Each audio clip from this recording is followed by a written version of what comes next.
Hello, dear children. Welcome to Happy SST classes with Amin sir. बच्चों, हम discuss कर रहे हैं 10th क्लास ज्योग्राफी का lesson number 1 resources and development. चूंकि ये बुक जो हमारी है 10th क्लास की, ये 8th क्लास की भी है, तो 8th क्लास के बच्चों के लिए भी ये टॉपिक्स जो है, ये कंटेंट्स जो है ज्योग्राफी के, ये ऑलमोस्ट सेम है। तो बच्चे जो 8th क्लास में भी हैं तो उनके लिए भी ये लेक्चर्स बिल्कुल ठीक ठाक है और डिटेल्ड में है, तो उनको थोड़ा सा आपको जो 8th क्लास के हैं उनको थोड़ा सा इन लेक्चर से बूस्ट मिलेगा। Now children, our today's topic is land utilization.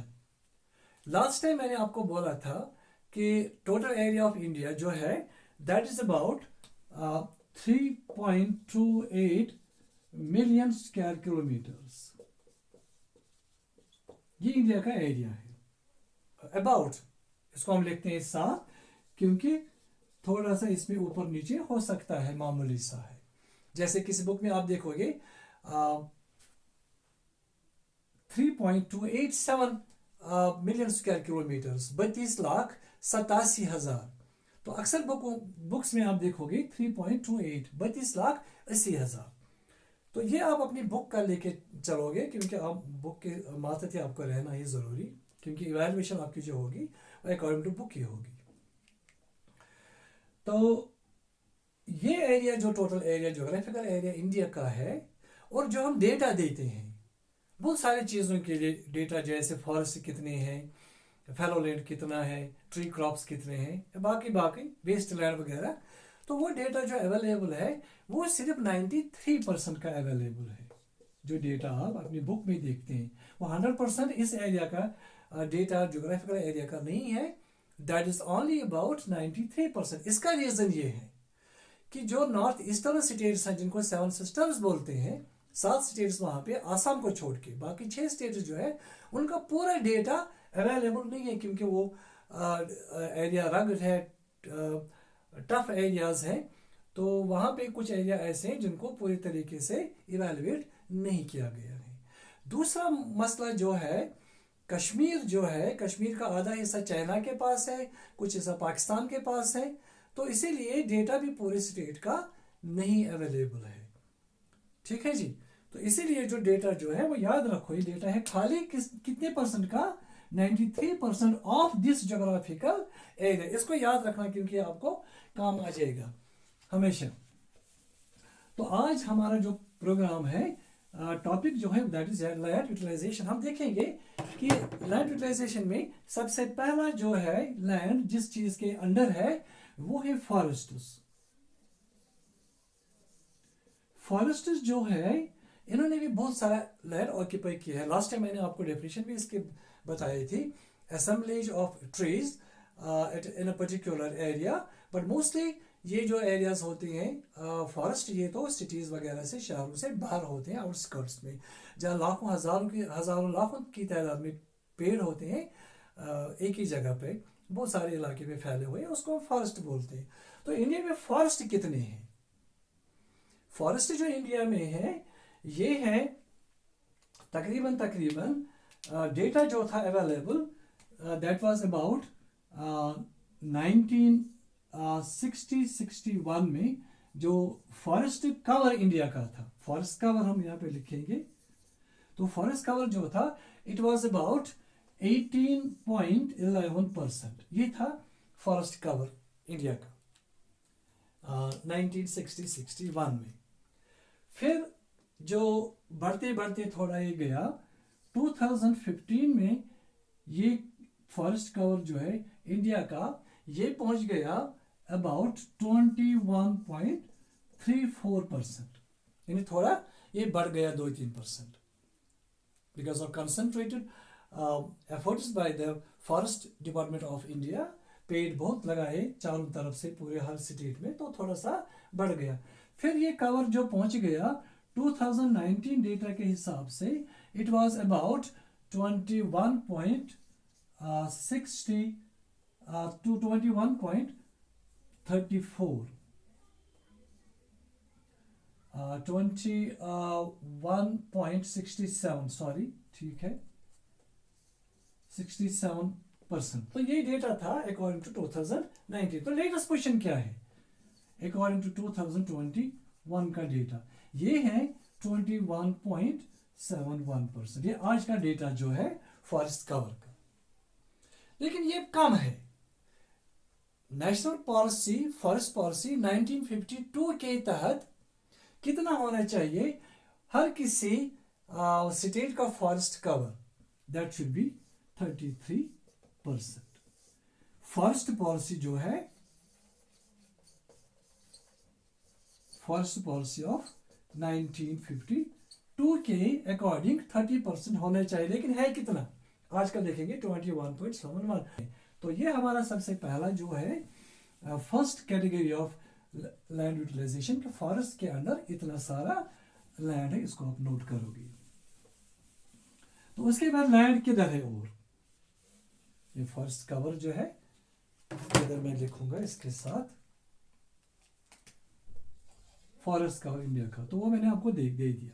अब दूसरी कैटेगरी जो है जिसके अंदर लैंड है, ठीक है, तो ये कौन सा दूसरा एरिया जो है जिसके अंदर नीचे ये हमारा इंडिया का लैंड है? तो ये रिमेंबर, याद रखो, हमारे पास लैंड प्लेन्स का भी है, प्लेटूस का भी है, और माउंटेनियस एरियाज भी हमारे हैं।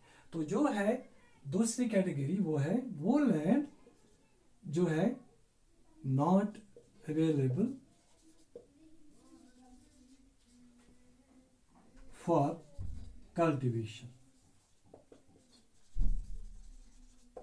तो ये लैंड जो हमारा एक और है जो अवेलेबल नहीं है कल्टीवेशन के लिए यूजुअली, क्योंकि बहुत सारे हमारे पास लैंड ऐसे भी हैं जो कल्टीवेट नहीं होते, वो दूसरे तरह के लैंड है। तो उस दूसरे तरह के लैंड में सबसे पहले एक कैटेगरी हमारी है barren land. Barren land and wastelands, barren lands and wastelands। तो ये barren lands और wastelands कितना इंडिया में है? ये है about 5.5% of the geographical area of India, barren and wastelands। तो barren आपने सुना होगा कई बार कि barren हम क्या किसको बोलते हैं? उस जमीन को जो बंजर है, और वेस्ट हो गया जो ऐसे ही जाया वाली जमीन है।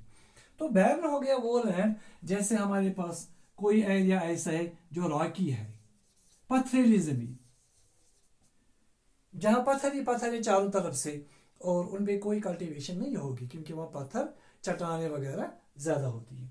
वेस्ट लैंड्स में हमारी मोस्टली आती है डेजर्ट्स, रेगिस्तानी एरिया। डेजर्ट्स में तो फॉरेस्ट भी नहीं है, मुश्किल से ही कोई पेड़ आपको मिलेगा वहां पे, वो भी in the form of bushes. लेकिन वो लैंड कल्टीवेबल लैंड नहीं होता है, उस पर एग्रीकल्चर काम नहीं होता है। दूसरे वो लैंड भी हैं जो सैलाइन होती है, सैलाइन लैंड्स।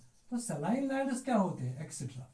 सैलाइन लैंड्स वो होते हैं कि जहां पे मोस्टली हाई ऑपरेशन होती है। हाई ऑपरेशन की वजह से जो जमीन होती है उसमें साल्ट की कंटेंट ज्यादा हो जाती है, साल्ट की मकदार ज्यादा हो जाती है, इसकी वजह से लैंड टॉक्सिक बन जाता है, खराब बन जाता है। तो वो भी कल्टीवेशन के लिए सही मौजू नहीं है। तो ये होगी एक कैटेगरी जो हमारे पास वो लैंड है जो कल्टीवेशन के लिए अवेलेबल नहीं है। एक तो हो गया रॉकी एरियाज, फिर हो गया डेजर्ट्स और सैलाइन लैंड्स। उसके बाद दूसरी हमारी एक कैटेगरी है जो है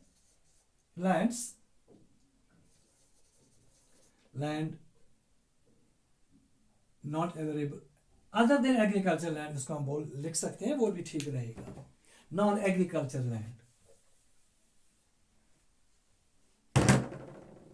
नॉन एग्रीकल्चर यहां लिख सकते हैं।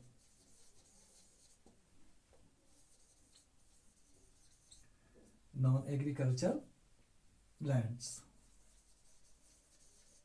तो ये नॉन एग्रीकल्चर लैंड जो हमारे पास है, इसमें सबसे पहला हमारा जो आएगा वो हो जाएंगे वो लैंड्स जो सड़कों में इस्तेमाल होता है, जैसे रोड्स हम यहाँ लिखेंगे, ठीक है। रोड्स के नीचे ज़मीन है वो भी एग्रीकल्चर के लिए काम नहीं आएगा। फिर रेलवेज के नीचे जो ज़मीन है, तो रेलवेज के नीचे भी ज़मीन जो है वो भी एग्रीकल्चर के लिए काम नहीं आएगा। वाटर बॉडीज भी है, तो वाटर बॉडीज जो भी हैं, जैसे रिवर्स हो गए, लेक्स हो गए, पॉन्ड्स हो गए, तो ये सारे भी एग्रीकल्चर के काम में नहीं आ जाएंगे। फिर हो गई बिल्डिंग्स,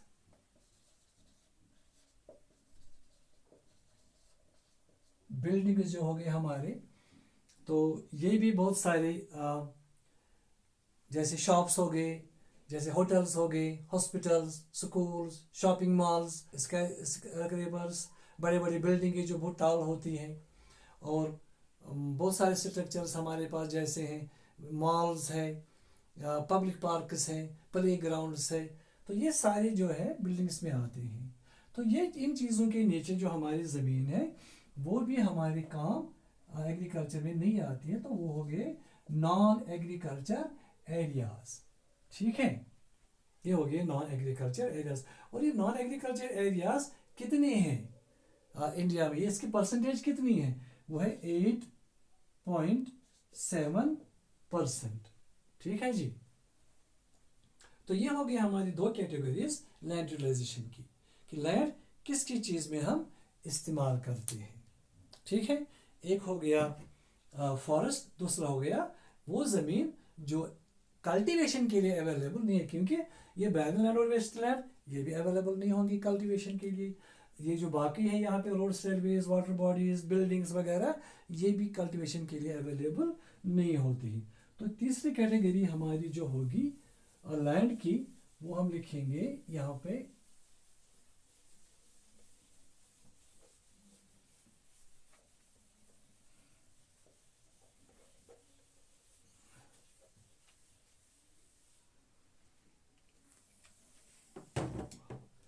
तीसरा हमारे पास जो लैंड है वो हो गया अदर कल्टीवेटेड लैंड्स।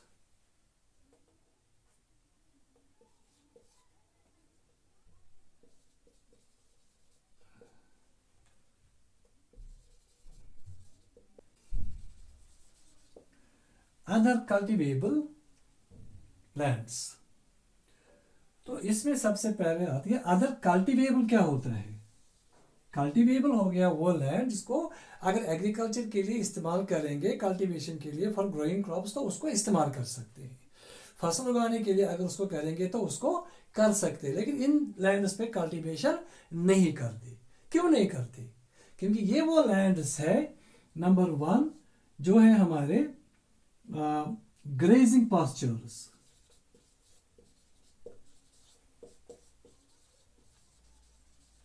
ये ग्रेजिंग पास्चर क्या होता है?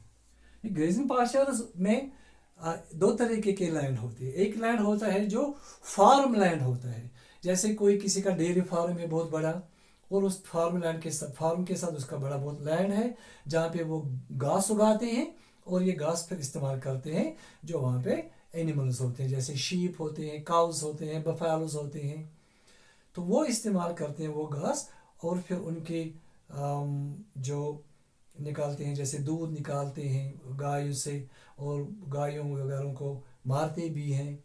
कई किसी किसी इलाके में पिग्स को भी पालते हैं, तो उसको भी मार के वो एक्सपोर्ट करते हैं डेयरी वाले, तो उनको हम बोलते हैं डेयरी प्रोडक्ट्स, जैसे चीज़ बनाते हैं, चॉकलेट्स बनाते हैं, मिल्क शेक्स बनाते हैं, और ये मटन मीट वगैरह जो बेचते हैं, बीफ वगैरह, तो वो हो गए सारी डेयरी प्रोडक्ट्स।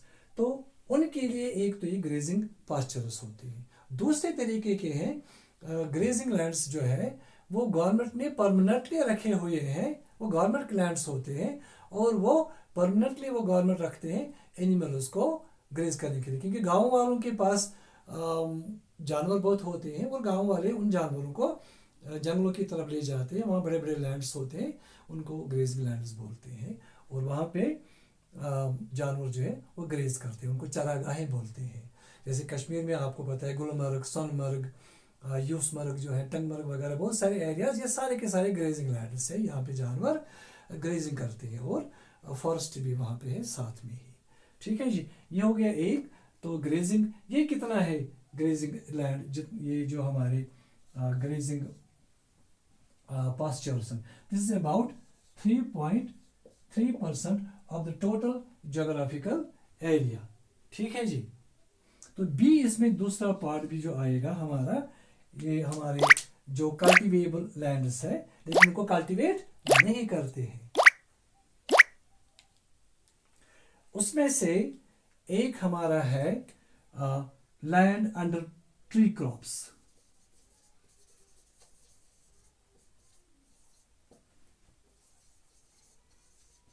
एक तो हो गया ट्री क्रॉप्स, वैसे जैसे ये बहुत सारे फ्रूट ट्रीज होती हैं, बहुत सारे एरिया में जंगलों के बाहर भी होते हैं, जंगल के आसपास भी बहुत सारे इलाकों में ऐसी पेड़ जिनमें जो फ्रूट देते हैं बहुत सारे। तो ये कितना है, इस इनके अंडर कितना लैंड है, दैट इज अबाउट 1%।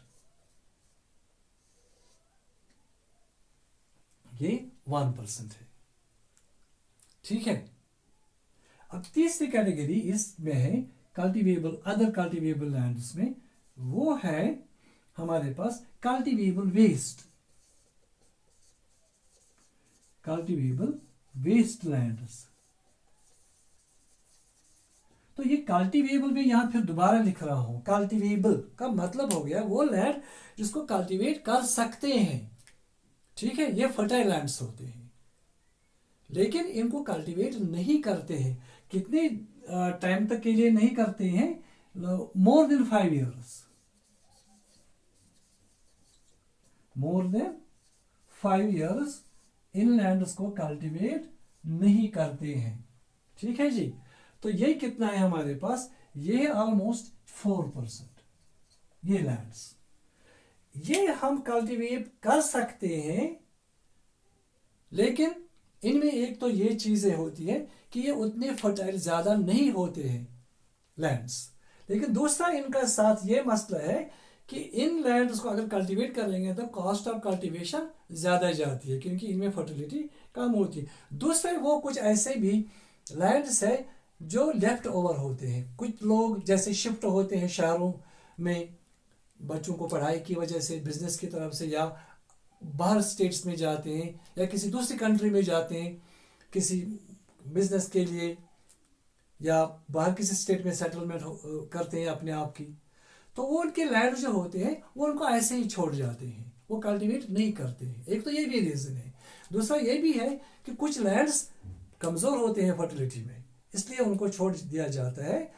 तकरीबन 3 साल, 4 साल और 5 साल से भी ज़्यादा कभी, तो वो भी वेस्ट लैंड बन जाता है, आल्दो वो कल्टीवेबल होता है, उसमें कल्टीवेशन हो सकती है। तो ये एक कैटेगरी है उन लैंड्स की जो कल्टीवेट कर सकते हैं लेकिन कुछ रीजंस की वजह से उनको कल्टीवेट नहीं करते, क्रॉप्स नहीं उगाते हैं। उसके बाद हमारा एक है फोर्थ वन जो है, दैट इज, अभी I will write, that is fallow land. ये हो गया हमारा एक और कैटेगरी नंबर 4 लैंड यूटिलाइजेशन में, दैट इज फैलो लैंड। ठीक है। तो ये फैलो क्या होता है, फैलो वर्ड है एसोसिएटेड उस लैंड के साथ जो फर्टिलिटी में कमजोर होता है। तो इस लैंड को कल्टीवेट करते हैं फिर छोड़ते हैं 1 साल के लिए। मिसाल के तौर पर अगर इस साल कल्टीवेट किया, अगले साल नहीं किया, या 2 साल नहीं किया, ठीक, तो उन 2 सालों में इसकी फर्टिलिटी इंक्रीज हो जाती है, फिर फर्टाइल बन जाता है, फिर उसको कल्टीवेट करते हैं। तो हर साल इसमें क्रॉप्स ग्रो नहीं करते। जनरली इनको हम बोलते हैं फैलो लैंड। लेकिन इसमें 2 तरीके की लैंड है। एक तो है करंट फैलो, ठीक है, करंट फैलो लैंड।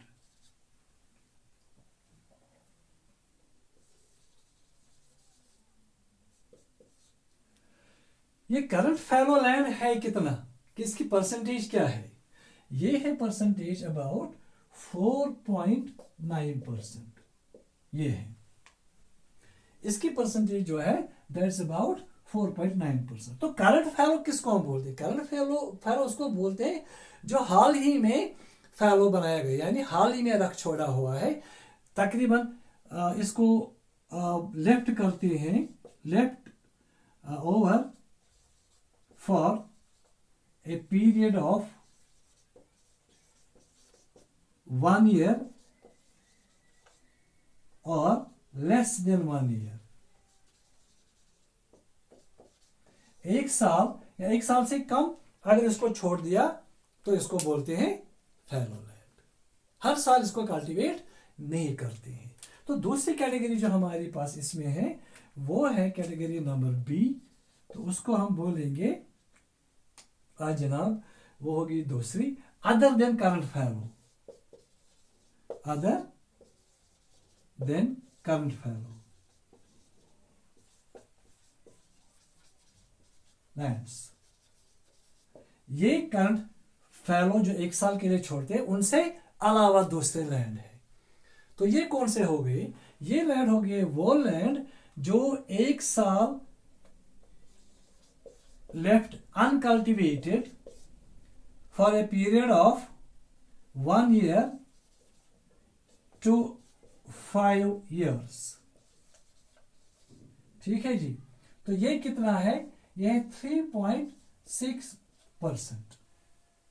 ये जो है left over lands for a period of 1 year to 5 years, ये इंडिया में ज्योग्राफिकल एरिया का 3.6%। इसको हम बोलते हैं फैलो लैंड। तो रीजन मैंने बोला, इनकी फर्टिलिटी कम हो जाती है। तो इसको फर्टाइल बनाने के लिए फार्मर्स क्या करते हैं? मैन्योर्स, खाद वगैरह लगाते हैं। फिर आसपास के ये जो निकलते हैं वेजिटेबल वेस्ट, ग्रास वगैरह, तो उसको भी मिलाते हैं लैंड्स में। फिर नेचुरल मैन्योर्स भी लगाते हैं और उसकी वजह से ये फिर फर्टाइल हो जाते हैं और इनको दोबारा कल्टीवेट किया जाता है। तो हमारे पास अब पांचवा आता है सबसे important, that is net sown area. Net sown area, इसको हम ऐसे भी लिखते हैं NSA एज एन एब्रिविएशन। ये कभी आपको ऑब्जर्वेशन भी आ जाएगी ऑब्जेक्टिव में कभी भी, what is the full form of NSA? So it is net sown area. Area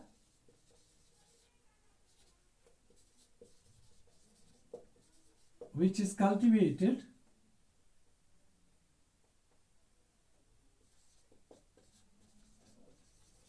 every year।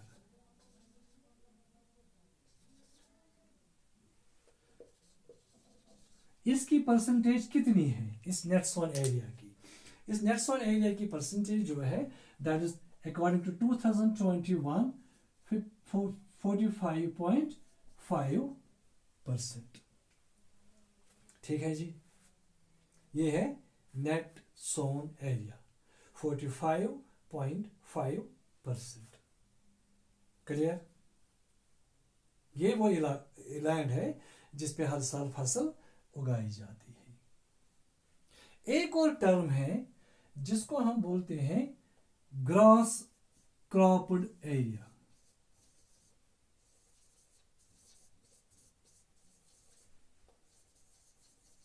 तो ये ग्रॉस क्रॉप्ड एरिया होता क्या है? ये ग्रॉस क्रॉप्ड एरिया होता क्या है? ये हो गया 45.5% नेट सोन एरिया जिसको हर साल कल्टीवेट करते हैं। लेकिन ग्रॉस क्रॉप्ड क्या है? ग्रॉस क्रॉप्ड होता है, ये एक टर्म वो है, इसको हम ऐसे भी लिख सकते हैं, the area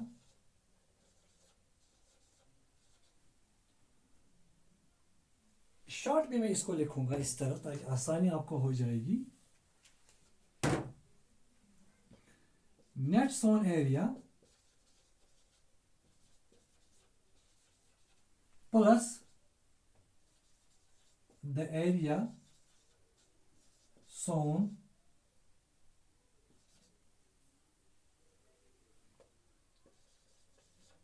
more than once in a calendar year। ये आया समझ? नेट सोन एरिया जो हर साल कल्टीवेट होता है, ठीक है, plus area which is sown more than once in a calendar year. ये मैं इस तरह समझाऊंगा आपको, इस तरह आपको इसको याद रख लेना आप डेफिनेशन इसकी, तो मैं इस तरह समझाऊंगा आपको।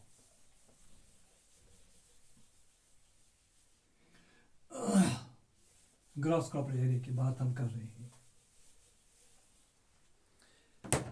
देखिए ये एक एरिया है, patch of land, for example ये 1 मीटर स्क्वायर है, ठीक, ये 1 मीटर है, क्लियर।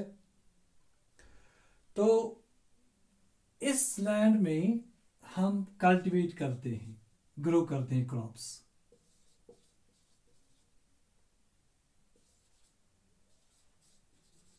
ठीक है, वंस इन ए ईयर।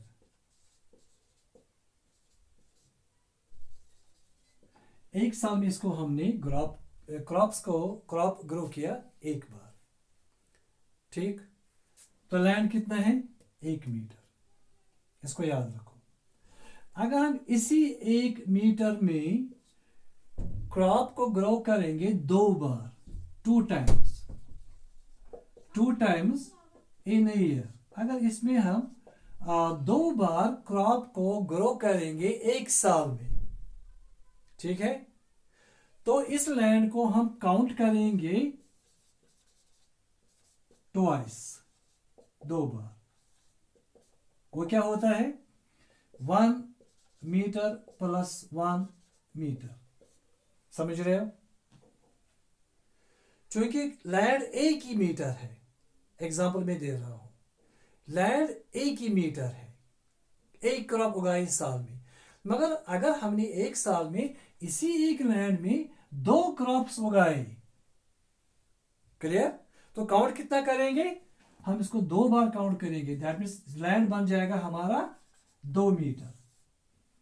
लेकिन 2 मीटर लैंड नहीं है, 1 ही मीटर है, समझ रहे मेरी बात? लैंड कितना है? 1 ही मीटर। क्रॉप कितने बार उगाए? 2 बार, हम काउंट करेंगे 2 मीटर। तो ग्रॉस क्रॉप हमारे पास हो गया 2 मीटर। अगर हमने इसी लैंड में 3 क्रॉप्स उगाए साल में, 3 क्रॉप्स, हम क्या करेंगे? 1 प्लस 1 प्लस 1 काउंट करेंगे, तो ये हो जाएगा 3 मीटर, ठीक। जितने बार क्रॉप्स उगाएंगे उतने बार इसको काउंट करेंगे, लेकिन है एक्चुअली 1 ही मीटर। क्लियर? ये समझ रहे आप? आपके घर में एक छोटा सा गार्डन है, उसको आपने ये कल्टीवेट किया है साल में 1 बार, लेकिन अगर उसी लैंड को आपने साल में 2 फसल निकाले, 2 बार कल्टीवेट किया, तो वो लैंड आप डबल काउंट करेंगे, मगर आपके पास 1 ही लैंड है। उस लैंड को बोलते हैं ग्रॉस क्रॉप्ड एरिया। लेकिन ग्रॉस क्रॉप्ड हमारा लैंड होता है एक्चुअली नेट सोन एरिया ही, और चूंकि उसमें क्रॉप ज्यादा निकालते हैं इसलिए उसको ज्यादा काउंट करते हैं। अगर 2 क्रॉप्स एक बार एक क्रॉप निकाला, 1 ही क्रॉप, तो हो गया वो नेट सोन एरिया। 1 क्रॉप के लिए क्या हो गया? वो 1 क्रॉप के लिए हो गया वो फॉर 1 क्रॉप, ये हो गया नेट सोन एरिया। अभी मैंने एब्रिविएशन लिखा नेट सोन एरिया। लेकिन अगर इसको 2 टाइम्स हमने निकाला तब ये बन जाएगा gross cropped area, GCA, gross cropped area. 3 बार निकाला तब भी बन गया ये ग्रॉस क्रॉप्ड एरिया। ये आया समझ आपको? दोबारा मैं रिपीट करता हूं, ये हमने हमारे पास क्विकली मैं इसको रिपीट करता हूं क्योंकि बच्चों को ये कंफ्यूजन होता है बहुत इसमें कि ये ग्रॉस क्रॉप्ड और नेट सोन एरिया क्या होता है। तो नेट ग्रॉस, ये हो गया नेट सोन एरिया मेरे पास। ये नेट सोन एरिया मेरे पास है 1 मीटर लैंड, 1 मीटर लैंड। मैंने 1 क्रॉप निकाली इसमें, ये हो गया नेट सोन एरिया, क्योंकि 1 ही क्रॉप हम निकालते हैं नेट सोन एरिया में। लेकिन अगर इसी लैंड में मैंने 2 क्रॉप्स निकाले, 2 क्रॉप्स, तो मैं इस लैंड को काउंट करूंगा 2 बार, 1 मीटर प्लस 1 मीटर, तो वो हो जाएगा 2 metre as gross cropped area, GCE। समझ आई? अगर 2 के बजाय मैंने इसमें से 3 क्रॉप्स निकाले, 3 क्रॉप्स, तब मैं काउंट करूंगा 1 metre plus 1 metre plus 1 metre, तो ये जाएगा 3 मीटर। ये हो गया GCE, ग्रॉस क्रॉप्ड एरिया। ठीक है जी। लेकिन इसमें हमारे बात याद रखो, लैंड एक ही होता है, लेकिन उसको काउंट हम उतनी बार करेंगे जितनी बार क्रॉप निकालेंगे। तो उम्मीद है मुझे कि ये आपको समझ आया होगा, लैंड यूटिलाइजेशन, इसकी परसेंटेज वगैरह कितनी। अच्छा, ये परसेंटेज जो है इसकी ग्रॉस क्रॉप एरिया की इंडिया में, ये है about 65% of the geographical area of India. इसको याद रख लेंगे। ठीक है, क्लियर दिस थिंग? तो मुझे उम्मीद है कि ये चीज़ें आपको समझ आई होगी। तो इंशाल्लाह अगर आपको कोई प्रॉब्लम होगी या कोई भी मसला पूछना होगा, आप चाहते क्या है कुछ और, अगर अच्छा सा आप चाहते हैं सुनना है, आपके पास क्वेश्चन वगैरह है, तो आप मुझे लिख सकते हो। वो व्हाट्सएप है जो मेरा चैनल है हैप्पी SST बाय खान अमीन, तो उसको आप शेयर करते जाओ और सब्सक्राइब करते जाओ, और इंशाल्लाह मैं आपको अच्छे से अच्छी टॉपिक्स और आगे पढ़ाऊंगा, क्योंकि अभी तो मैंने कुछ ही टाइम पहले स्टार्ट किया है ज्योग्राफी का। आगे आगे मैं आपके सारे सब्जेक्ट स्टार्ट करूंगा, और शेयर करते जाओ, सब्सक्राइब करते जाओ और लाइक भी करते जाओ। उम्मीद है पसंद आया होगा। स्टे ब्लेस्ड टिल देन, अल्लाह हाफिज।